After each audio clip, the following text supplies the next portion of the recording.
செய்திக்காப்பால் நிகழ்ச்சி தொடர்கிறது. இப்போ நம்ம பார்க்கக்கூடிய பகுதி டிஜி நியூஸ். ஒரு செய்தியினுடைய பின்னணியில் இருக்கக்கூடிய ஃபேக்ட்ஸ் அண்ட் ஃபிகர்ஸை தெரிஞ்சுக்காம அந்த செய்தியை முழுசாக நம்மளால அலச முடியாது. அந்த வகையில் இப்போ நம்ம என்ன செய்தியை பார்க்க போகிறோம் அப்படிங்கன்னா, இப்போ தற்காலிகமாக இப்போ நடந்துட்டு இருக்கிற சூழலில் இந்தியாவில் மாணவர்கள் தற்கொலை செய்துக்கிற எண்ணிக்கை அதிகரிச்சுட்டே இருக்குது. தற்போது தமிழகத்தில் கூட கடந்த வாரம் ஒரு நிகழ்வு நிகழ்ந்திருக்கு. திருச்சியில் தென்னூர் வாமடை இடத்துல என்ன நடந்திருக்கு அப்படின்னா, ஒரு தம்பதியினுடைய மகள் ராஜலட்சுமி இவங்க அங்கே இருக்கக்கூடிய ஒரு தனியார் கல்லூரியில் படிச்சுட்டு வராங்க.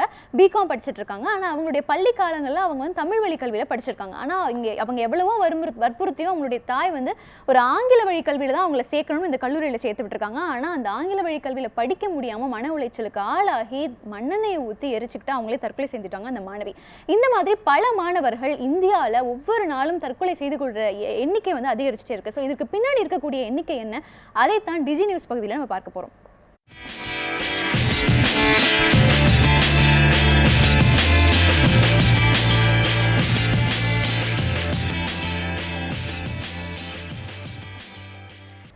ஏன் மாணவர்கள் தற்கொலை செய்து கொள்கிறார்கள், அதனுடைய எண்ணிக்கை என்ன, இப்பொழுது பார்க்கலாம். இந்தியாவில் மாணவர்கள் தற்கொலை அதனுடைய எண்ணிக்கை எவ்வாறு இருக்கிறது அப்படின்னா, 1,00,000 மாணவர்களில் சுமார் 10 பேர் தற்கொலை செய்து கொள்கிறார்கள். அதாவது 1,00,000 மாணவர்களில் 10 பேர் தற்கொலை செய்து கொள்கிறார்கள். 1/3 பங்கு இந்தியா முழுவதும் தற்கொலை செய்து கொள்பவர்களில் 1/3 பங்கு ஸ்டூடெண்ட்ஸாக தான் இருக்காங்க. அதாவது மாணவியராக தான் இருக்காங்க அப்படிங்கிறத இந்த ஒரு ஃபேக்ட் நமக்கு காட்டுது. அடுத்த கட்டமாக இந்தியாவில் படிப்பறிவு லிட்ரேட் பீப்புள் அப்படின்னு சொல்லக்கூடிய கல்வி கற்றவர்களுடைய விகிதம் அப்படிங்கிறது 74%. ஆனால் இந்தியாவில் தற்கொலை செய்து கொள்பவர்களில் கிட்டத்தட்ட 80% பேர் கல்வி அறிவு பெற்றவர்களாக இருக்காங்க அப்படிங்கிறது ஒரு செய்தி. அடுத்த கட்டமாக இந்தியாவில் மொத்தம், அதாவது இறப்பவர்களில் எந்தெந்த எண்ணிக்கையில் யார் இறந்திருக்காங்க, எந்தெந்த காஸ்னால இறந்திருக்காங்க அப்படின்னு பார்க்கும்போது, குறிப்பாக இளைஞர்கள் 15லிருந்து 29 வயது வரைக்கும் இருக்கக்கூடிய இளைஞர்களில் 18% பேர் தற்கொலையில் இறக்குறாங்க. 13.7% பேர் வாகன விபத்தில் இறக்குறாங்க. அடுத்த கட்டமாக 10.9% பேர் மற்ற விபத்தில் இறக்குறாங்க. இப்படியாக இருக்கும் சூழ்நிலையில் 2014 மாணவர் தற்கொலை விபரம் எப்படியாக இருக்கிறது அப்படிங்கிறத இப்போ பார்க்கலாம். 2014 மாணவர்கள் எதனால் எப்படியெல்லாம் தற்கொலை பண்ணிக்கிறாங்க, எந்தெந்த இடத்துல அவங்களுடைய படிப்பறிவு எப்படி இருக்குது, எப்படி தற்கொலை பண்ணியிருக்காங்க அப்படின்னு பார்க்கும்போது, முதலாவதாக கல்லூரி படிக்கக்கூடிய மாணவர்கள் கிட்டத்தட்ட 2.8% பேர் தற்கொலை பண்ணிக்கிறாங்க. அடுத்ததாக கல்லூரியை அடுத்து டிப்ளமோ படிச்சுட்டு இருக்கக்கூடிய மாணவர்கள் 1.1% பேர் தற்கொலை செய்துக்கிறாங்க.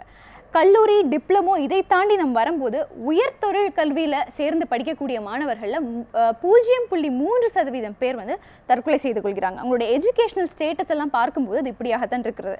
அடுத்த கட்டமாக மேல்நிலை பள்ளியில் படிக்கக்கூடிய மாணவர்கள் 17.0% பேர் தற்கொலை செய்துக்கிறாங்க. உயர்நிலை பள்ளியில் படிக்கக்கூடிய மாணவர்கள் 20.5% பேர் தற்கொலை செய்து கொள்கிறார்கள். அதுக்கு அடுத்த கட்டமாக நம்ம பார்க்க போனால் மேல்நிலை, உயர்நிலை, இடைநிலை பள்ளியில் படிக்கக்கூடிய மாணவர்கள் 20.2% பேர் தற்கொலை செய்து கொள்கிறார்கள்.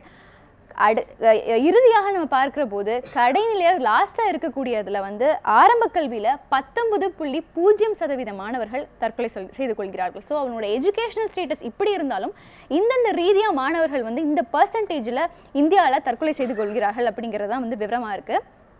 அடுத்ததாக நம்ம பார்க்க இருக்கிறது ஐஐடியை பற்றி.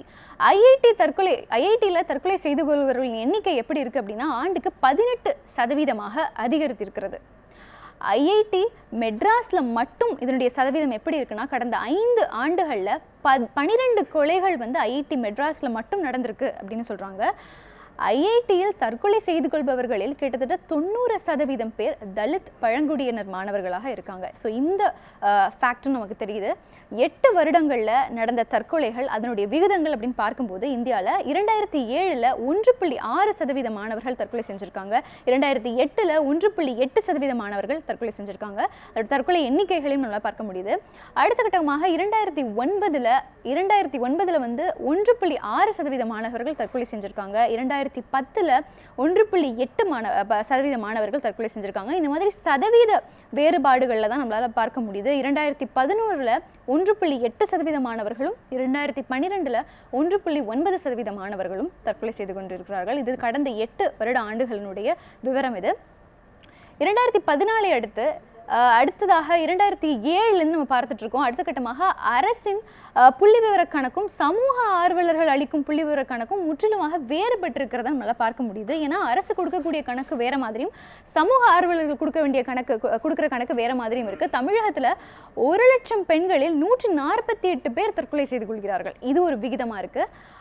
1,00,000 ஆண்களில் 58 பேர் தற்கொலை செய்து கொள்கிறார்கள் அப்படிங்கிறத ஒரு பிரிட்டிஷ் மெடிக்கல் ஜேர்னலுடைய புள்ளி விவரம் நமக்கு சொல்லுது.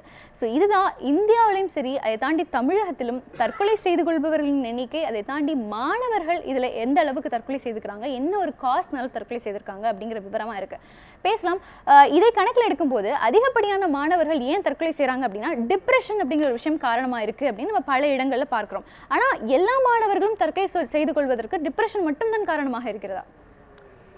இந்த தற்கொலை என்பதே இந்த மூளையில் சில மாற்றங்கள், தலையில் உள்ள மூளையில் சில மாற்றங்கள் ஏற்படும் போதுதான் தற்கொலை முயற்சிக்கே செல்கிறோம் என்பது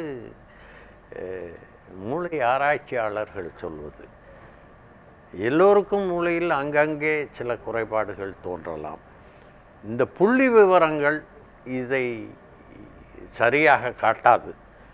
புள்ளி விவரத்தை பற்றி ஒரு பெரிய வேடிக்கையே இருக்கிறது. ஒரு மனிதன் ஒரு விமானத்தில் சென்று தினம் ஒரு விமானத்திலே பறக்க வேண்டியவன் புள்ளி விவரக்காரரிடம் போய் கேட்டானாம், தினம் ஒரு விமானத்திலே செல்ல வேண்டுமே, என்ன செய்யலாம், என்ன எப்பொழுது நான் மரணமடைவேன், விமான விபத்து நடக்கும் என்று கேட்டானாம். 1000 பயணங்களில் ஒன்று கண்டிப்பாக விபத்து நடக்கும், 3 வருடங்களில் நீங்கள் இறந்து விடலாம் என்று யோசனை சொன்னாராம். இது என்ன செய்யலாம்னு கேட்டார். நீங்களே ஒரு பாமை கையில் எடுத்துகிட்டு போனால் 2 பாம் வர்றது 1 கோடிக்கு ஒன்றாக இருக்கும் அப்படின்னு விளக்கம் புள்ளி விவர கணக்கை சொல்லுவாங்க.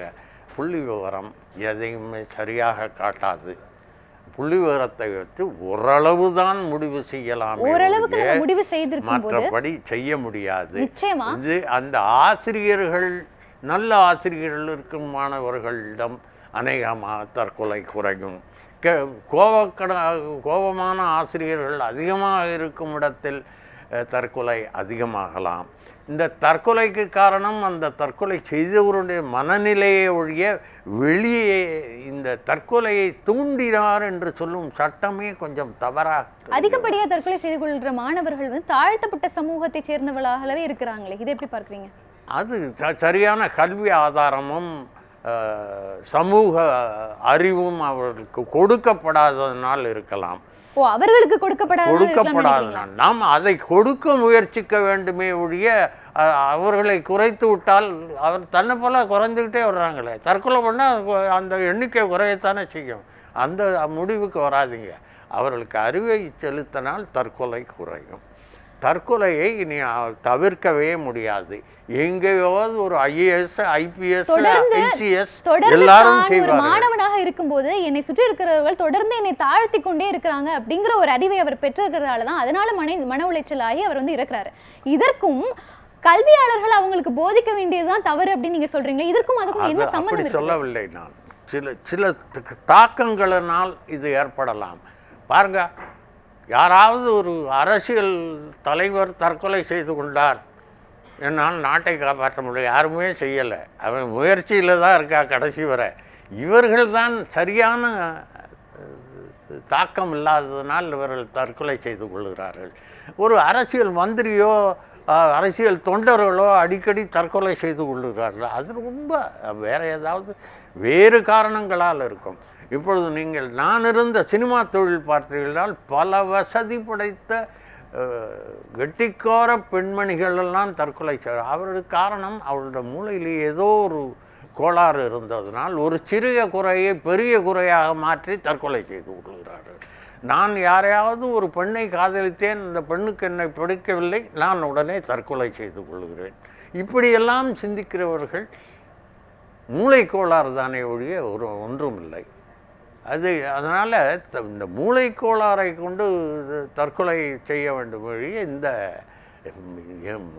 கணக்கு வழக்கு எண்ணிக்கை அது வந்து இதை சால்வ் செய்யும். நிச்சயமாக இது ஒரு மூளைக்கோளாறு பிரச்சனையாக பார்க்கணுமா இல்ல ஒரு இடஒதுக்கீடு பிரச்சனையாக பார்க்கணுமா அப்படிங்கிறது மூளைக்கோளாறு என்று தான் நான் நினைக்கிறேன். நிச்சயமாக நிகழ்ச்சிக்கு வந்து உங்களுடைய கருத்துக்களை பல செய்திகளுக்கு பதிவு செய்ததில் மிக்க நன்றி. நேர்களே, இன்றைய செய்திக்கு அப்பால் நிகழ்ச்சியில பல செய்திகளை பற்றி நம்ம விவாதிச்சோம். தொடர்ந்து பேசலாம். வர இருக்கிற வாரங்களில் மீண்டும் ஒரு நிகழ்ச்சியில் உங்களை சந்திக்கிறேன். அது வரைக்கும் உங்களிடமிருந்து விடைபெறுவது மிருனாளினி.